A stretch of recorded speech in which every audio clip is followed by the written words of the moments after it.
Bismillahirrahmanirrahim.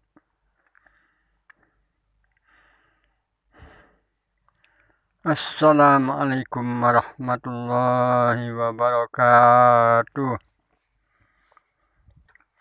Alhamdulillah,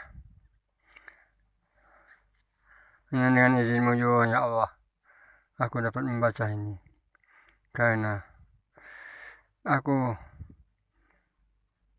untuk membaca ini karena aku rindu ingin dekat dan menghampirkan diri kepadamu ya Allah. Berilah petunjuk dan bimbingan padamu dalam pembacaanku ini karena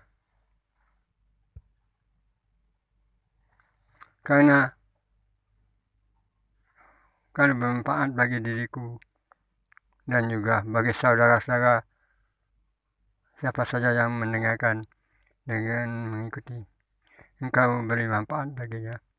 Semoga menjadi berkah dan rahmat bagiku dan bagi mereka yang mendengar dan mengikuti. Amin ya rabbal alamin. Untuk ini kami mulai dari pada membacakan isyarat Nabi Sallallahu Alaihi Wasallam.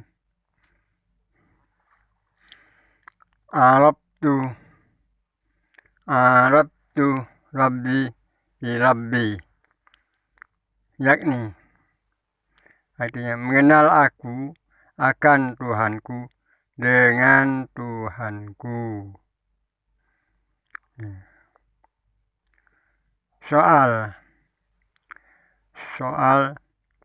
dan apa kita mengenal Tuhan itu? Dan apa kita mengenal Tuhan itu? Karena Tuhan itu tiada ain baginya. Jadi Tuhan itu tiada ain itu tiada kenyataan atau tiada kenyataan, tiada rupa atau tiada bentuk. Itu ain, kenyataan rupa atau bentuk. Itu bagi Tuhan. Dia adalah laisa kamitslihi syai'un wa huwas samiul basir. Dia tiada seumpama dengan sesuatu. Dia amat mengetahui lagi maha mendengar, maha melihat. Tuhan. Kami jawab ya. Adapun kita kenal Tuhan itu dengan sifatnya. Nah, ya.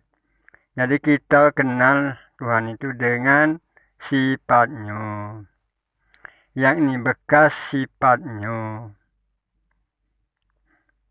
Seperti firman Allah Ta'ala, aku jadikan akan tiap-tiap sesuatu karena hendak mengenal akan Diaku pada tiap-tiap sesuatu.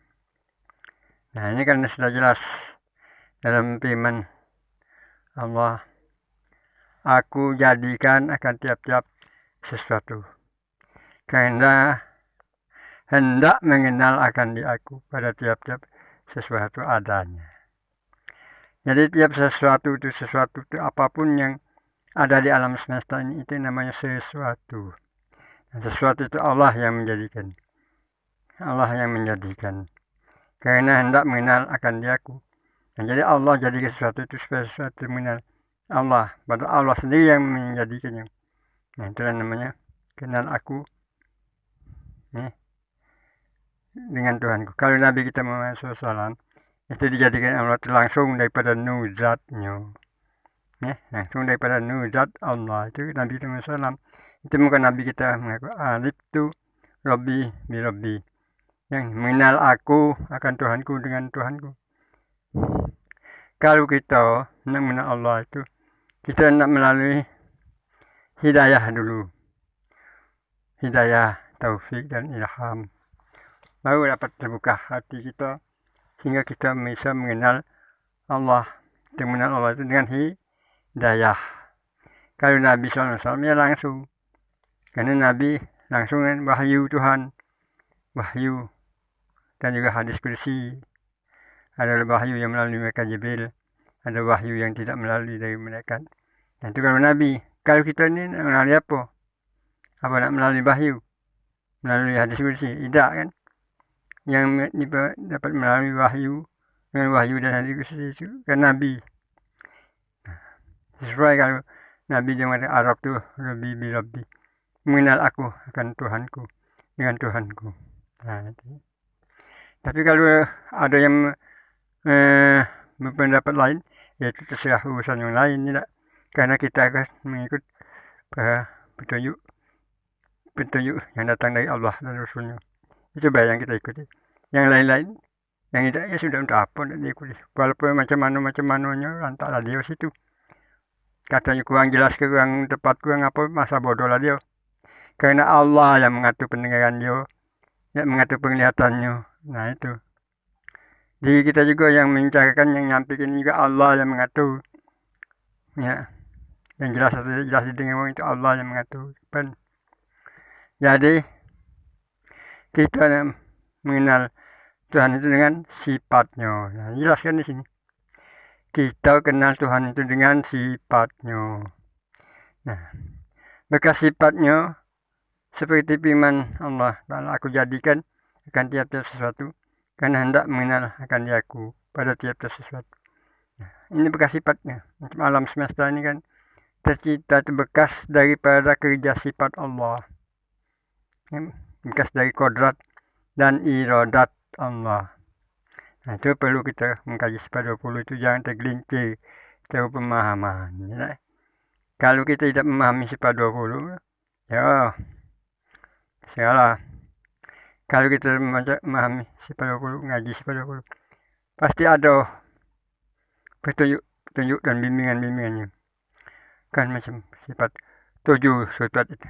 Kodrat, iradat, ilmu, hayat, sama, basar, kalam. Nah, 7 sifat itu ada pada zat Allah. Nah, dari pada kerja 7 sifat inilah nampak jadinya alam semesta ini. Nampaknya terjadinya alam semesta. Karena adanya pancaran daripada kodrat dan iradat, kekuasaan dan ketentuan Allah. Nah, ini mungkin kan pendapat saya, perasaan saya, seperti firman-Nya. Seperti firman Allah, aku jadikan akan tiap-tiap sesuatu karena hendak mengenal akan Diaku pada tiap-tiap sesuatu. Nah, jadi tiap-tiap sesuatu itu mengenal Allah itu dengan petunjuk dan bimbingan Allah. Nah, petunjuk bimbingan Allah itu dari pancaran cahaya nur Rasulullah. Kalau Rasulullah itu memang dia langsung dari zat Allah, karena dia dijadikan daripada nur zat. Itu makanya kata Nabi SAW, ana minallah wal mu'minin minni. Aku daripada Allah dan orang mukmin daripada aku. Dan lagi kata Nabi SAW, innamal mu'minin wahwatun. Sesungguhnya